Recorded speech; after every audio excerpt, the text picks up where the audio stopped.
Tsy maintsy fazay zay ny etoan-tany rehefa tonga ny fotoana de mankany na tsy sitraka zizany hatsika rehetra de sambola hoany fa na izany aza tsy zakako hoe lasanao na mela zanaka fa ty malalako za tsy afa-po fa laina ary no mandatra malahelo aho tsy ahitanao tsony mandraky izy miadirery ao malala amiro zanatsika tsy mafoy anao zahe tsy mafoy anao zahe tsy mafoy anao zahe fa veloma mandraky izy tsy mafoy anao zahe tsy mafoy anao zahe tsy mafoy anao zahe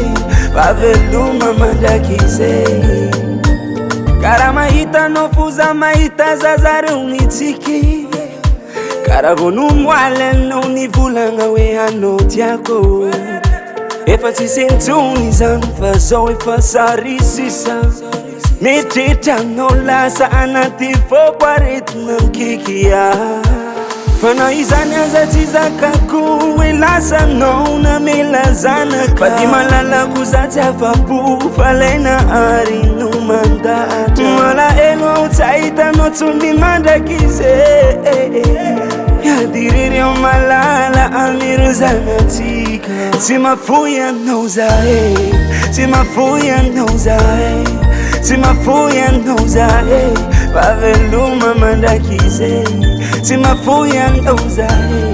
tsy mafoy anao zahe tsy mafoy anao zahe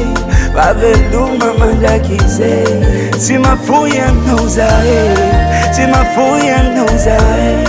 tsy mafoy anao zahe fa veloma mandraky izy tsy mafoy anao zahe tsy mafoy anao zahe tsy mafoy anao zahe fa veloma mandraky izy Davart Record.